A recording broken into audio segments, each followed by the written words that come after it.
Radio 434, the official podcast of the Oviedo Winter Springs Regional Chamber of Commerce. I'm Paul West, Membership Director here at the Chamber. Thanks for being with us today. Joining us is Lisbette Chu and Anthony Peral of Fifth Third Bank. Thank you for having us, Paul. Absolutely, you're very welcome. Anthony, we'll start with you. What is your job at Fifth Third? I am the Community Impact Manager for the North Florida market. Part of what I do, Paul, is support our community and engagement efforts, specifically around affordable housing, small business development, economic development opportunities for the marketplace, and also nonprofit support. Okay. Fifth Third is very involved in the community, so we'll be getting back to that as to what's going on. And Lisbette, you're here in Winter Springs. Tell us what's going on at your branch. Thank you, Paul, for having us. And my name is Lisbette Chu. I am the Financial Center Manager for the Tuscaloosa location. And I work with businesses and individuals meeting their financial goals. And I'm very heavily involved in the community as well. So it's very passionate, dear to my heart. So, yes. Yeah, and we're glad to have you as part of our organization as well. Lisbette, you're right across from the town center in Winter Springs. It's a brand new branch. How long has it been there? The branch has been there 6 months. We recently just opened. Since we've opened the doors, we've seen an increased foot traffic within the branch, and we've increased our households by 500 now for the past 6 months. And in deposits, we've been able to bring in about $10 million within 6 months. Knocking on doors, meeting and greeting is what we do each and every day. And intentionally, we would like to do more and open our facility as well for businesses to come in and also host after-hour events. Right. It's a real experience when you walk in there. It's different from any other bank. It really doesn't feel like a bank. It kind of feels like a coffee shop, but it's very inviting. Well, what was the intent? So it is an exciting time to be here at Fifth Third Bank. Our location is the next generation type of feel. The branch, the bankers have tablets, which makes it very personal for us to do banking with customers, a more direct way, very flexible. We don't have any teller windows anymore. We actually can move around and just make the customers feel like they're really, truly at home.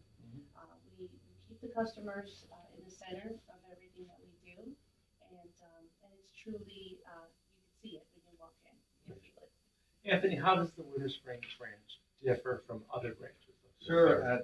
Part of our next generation strategy for banking centers, it's meeting clients where they are. Right, meeting clients with the understanding that there is decreased foot traffic across the board. When you look at banking clients coming into a banking center, having accessibility through their mobile devices and technology and so forth, and it's creating a similar feel inside of our banking centers, kind of meeting clients where they are, allowing someone to walk in and being serviced by anyone that's at the banking center. So the tellers have the opportunity to service you from an advising perspective. The personal bankers can help you out with a particular transaction. Nowadays, with accessibility, direct deposit, and so forth, there's a lot of things that you can accomplish via your mobile device. So when we see clients walking into a center, it's because they have a concern, they have a need, and they're looking for advising. So we've change our models inside of the banking center to help meet those needs of clients that are coming in to see us. Right. And you have a great opportunity, and there's a great flow around those centers. You can sit down on a couch, grab a cup of coffee, come in and have a great conversation, and as Liz mentioned, also have an opportunity to leverage it for networking and events activities, and that's certainly something that we want to be able to offer up for a lot of our community partners as well. Now, Lisbette, you knew I was going to ask you about the name. It's an improper fraction. What is it about Fifth Third? Well, thank you, Paul. And so Fifth Third Bank. So part of the name came from a merger. Okay. It was a merger that took place in 1858, and it was Fifth National Bank and Third National Bank, Okay. which then became Fifth Third Bank. So, a lot of our clients that don't know, improper fraction, why. So a funny story that I wanted to share is one of our customers, he's very, very, very old school. And he said that back in the 1900s, due to prohibition, Fifth Third was not able to have a 3/5. So, he's a very loyal client of ours, and he likes to come in and have a cup of coffee and just joke around. So, we're also headquartered in Cincinnati, Ohio. Okay.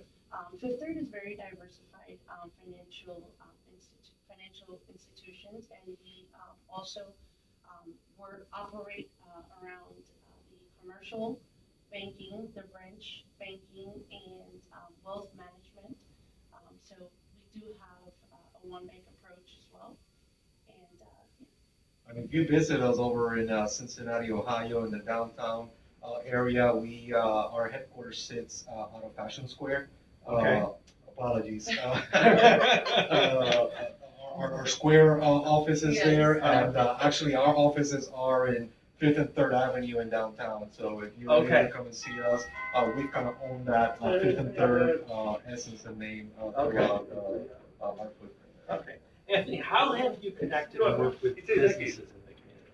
Sure. So I'll tell you, as Fifth Third Bank, we have various lines of business where we have an opportunity to work with small, mid-level, and large businesses. And for us, it is very important to ensure that we place clients within the right segment. As we sit down with clients, it's all about keeping them at the center and understanding their needs. And placing them into the right segment allows us an opportunity to include the right partners, right? So that they have the right type of expertise, the right type of solutions for those clients. So number one, placing them in the right segment, understanding those needs, and being able to provide solutions that keep up with the times and some of the economic hardships and the environment that we tend to see out there. Right. Ultimately, we look at accessibility, number one, and being able to provide basic banking access for bank accounts for small businesses without any sort of fees. And then number two, really looking at meeting some of the needs that are out there from a access to capital perspective. We also understand that we can't do it all, and we can't do it alone. And that's where our approach and collaboration with local organizations such as yourself at the Winter Spring and Oviedo Chamber is very important. We also partner locally with the NEC National Entrepreneurship Center, which has their model is creating an ecosystem of resources where they can bring advising and connectivity to these small businesses, as well as other local nonprofits. For example, Prospera, a great small business resource organization who provides technical assistance, revenue optimization, and even a path to small grants that can help meet a particular need for that business, all leading them to access to capital resources that then they can go collaborate with a traditional bank, which most times offer them the best terms and conditions when it comes to a particular loan. So basically, it sounds like you're tailoring your services to their need. Absolutely. You can't do the same thing you've been doing if you're not getting it right. And I think as a financial industry overall, we've seen tech or fintech organizations, online banks, and so forth provide accessibility, provide flexibility. So as a bank, as collaborators in the community, for us it's important to understand those needs, provide a lot of that feedback to our corporate, and then bring in programming that provides some sort of flexibility and access to supporting and providing resources. Right. So Lisbette, what has been going on in Winter Springs in particular with the community? In Winter Springs, we actually have been very heavily involved with the city of Winter Springs, specifically around awareness, scam awareness, with a lot of the independent facilities around the area due to the large amount of increase of fraud. And so, empowering the community is very important. I think it's a key driver to, having the customers or non-customers really truly have some sort of, control over their finances and their lives, because we see it each and every day. And so us being involved with those events where, it's about educating and empowering around specific topics is something that we're doing around Winter Springs. I know that we just recently, landed the, what is it called, the senior center over Yes. in Winter Springs. Uh-huh. And so we're gonna be starting some classes there as well, and participating and giving back our time as well. So there's an educational element involved Yeah. with your services too, which is great. Yeah, we always wanna educate as much as we can. We want to empower, again, the community and also, the families. Right. Because if you touch one individual, that individual will go back and share what they've learned. Right. So the education piece is very important. Paul, did you know that Fifth Third it became the first financial institution in the U.S. to establish a charitable foundation? No, I did not know that. Very And I know interesting. Anthony was talking about some of the things we've done, and so Yeah, that's something that we're very proud of, and we wanted to share that with you yeah. today. Can you elaborate more on that? At the Sure. corporate level? Yeah, part of it is creating an intersection between education and taking action. And have a motto that says, education creates awareness, but action creates change, right? And the foundation gives us an opportunity to do that. Create investments, create flexible products from a lending perspective that allow businesses or large corporations to create economic development. As Liz mentioned, our collaboration with City of Winter Springs as well allows us an opportunity to connect with economic development officers within the city to understand what are the future plans of the city as we look at expansion specifically in Central Florida, right, moving further out from Central Orlando, Right. kind of sprawling into other areas, right? What is the overall growth plan and how can perhaps Fifth Third Bank support when it comes to housing, affordable housing initiatives and so forth? So the foundation gives us a great intersect to do that, again, from education and creating an impact in our communities. Lisbette, what about hours of the bank? I know you have Saturday hours, which is great. Yes. But what about, every day? Every day. So we are open at regular hours, which is 9 to 5, Monday to Thursdays. On Fridays, we're open a little bit later, so from 9 to 6.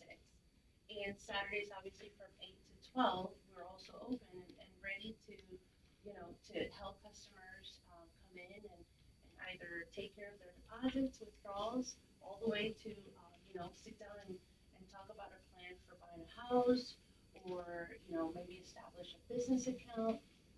We are truly a one-stop shop at the centers, and that's what we're there. We take the customers,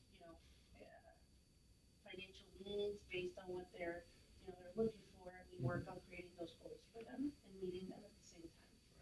Fifth Third Bank in Winter Springs is emerging as a centerpiece of the community, and it's very exciting to watch. So I invite our members to please stop in and visit Lisbette and her staff, Jocelyn, Javier, and Francisco. Yes, they are great people. I enjoy going in there myself. I feel like I'm at home when I'm there. So join us for the next podcast, Studio 434, next week. Thank you. See ya. See ya.